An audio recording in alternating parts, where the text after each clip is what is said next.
Hello everyone, and welcome. Thank you for joining today's session. We'll be exploring Module 1, Unit 1, Introduction to Instructional Design, a crucial starting point for creating innovative digital educational content in vocational training.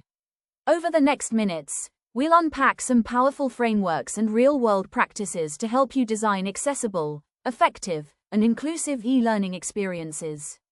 You'll also get a glimpse into successful case studies that show these principles in action. This unit focuses on three core areas: the ADDIE model, Bloom's taxonomy, and universal design for learning, or UDL. These aren't just educational buzzwords. They're proven, research-backed tools used across real vocational training contexts, from interactive digital simulations to creative writing courses and teacher training programs.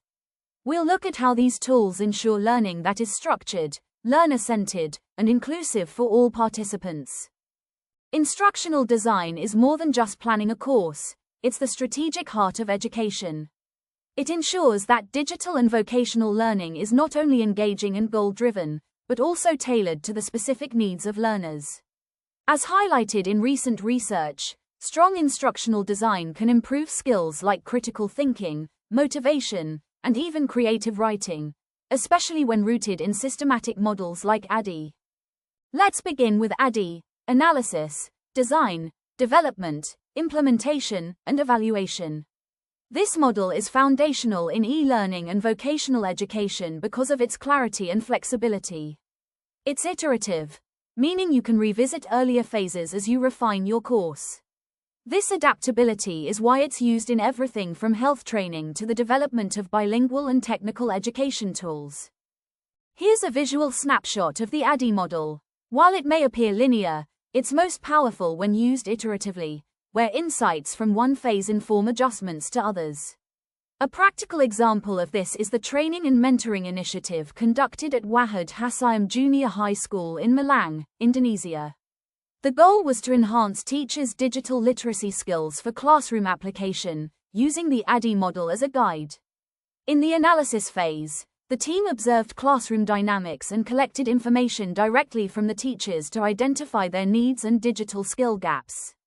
During the design phase, they outlined a structured training approach, including the development of teaching materials, learning media, instructor assignments, scheduling, and instructional strategies.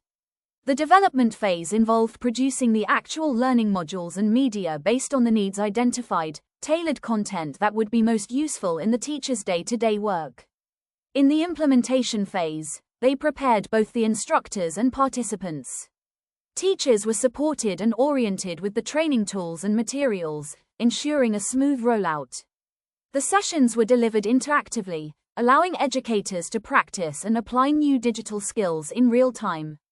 Finally, in the evaluation phase, criteria were defined to assess both the training effectiveness and participants' progress.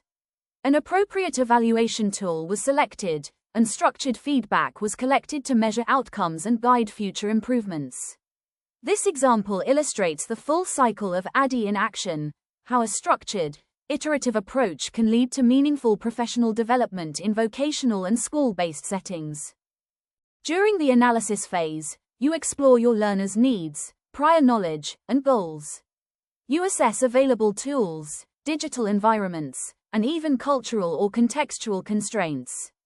As highlighted in recent studies, a thoughtful analysis phase makes your instructional goals more responsive and practical, whether you're working with fifth graders on science animations or training adults in technical skills. In the design phase, you map out learning objectives, often with Bloom's taxonomy, and choose your delivery strategies. This phase is your blueprint. Think of it as translating learner needs into an engaging path through your course. At this stage, multimedia decisions also come into play. Should you use videos, quizzes, infographics? Everything connects back to your core goals. Development is where your ideas take shape, producing the actual materials, from ebooks to videos or even interactive games. Research shows that well-designed digital content, like gamified learning tools built with iSpring Suite, can significantly increase motivation and learning outcomes. Don't forget, Collaboration with subject experts and iterative feedback here is key. This is your launch moment. The implementation phase marks the transition from development to an actual learning environment, where the designed program is put into action. This involves careful coordination and logistics planning to ensure that all necessary resources, technology, and training for instructors are in place for a successful rollout. According to research, clear communication and well-prepared resources during this stage make a massive difference. Whether piloting content with a small group or running full-scale programs, your ability to adapt in real time impacts learning success. Evaluation is both formative and summative. You might run quick surveys mid-course or review final outcomes against your objectives. The key is to use data to inform improvements. For example, in digital literacy training for vocational teachers, constant evaluation led to personalized follow-ups and more effective results. Now let's turn to Bloom's taxonomy.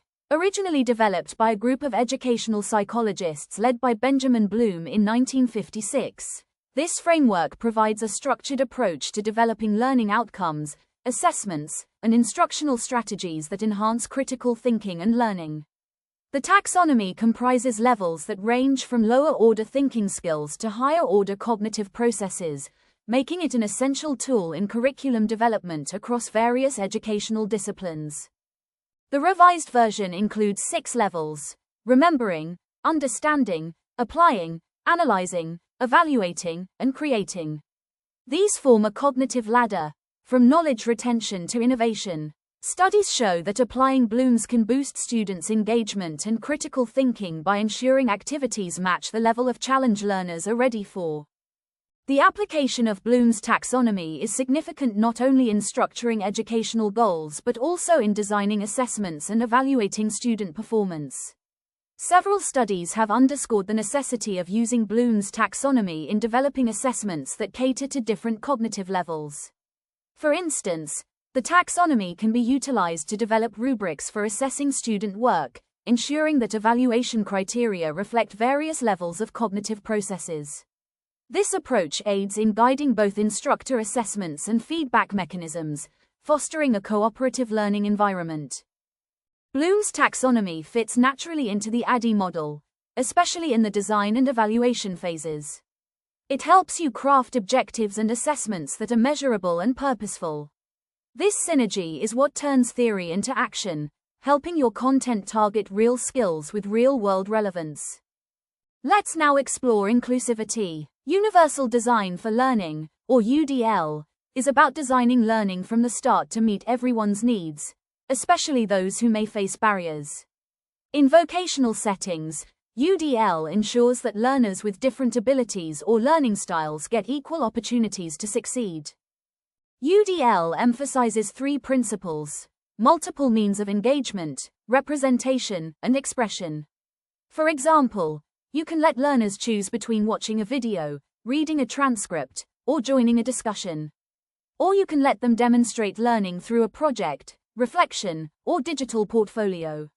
UDL makes learning more flexible and equitable from the ground up. Let's recap. ADDIE gives you a strategic, iterative framework. Bloom's taxonomy shapes your learning goals and assessments. UDL ensures inclusivity and accessibility from the start. Together, these models help you create engaging, high-quality e-learning experiences, especially in vocational training, where learners are diverse and outcomes need to be job-relevant. Thank you for being part of this session. I hope this introduction has given you both the confidence and the inspiration to bring these models into your work. Let's keep building digital learning that is inclusive, innovative, and impactful. Feel free to reach out with questions or ideas. I'd love to continue this conversation.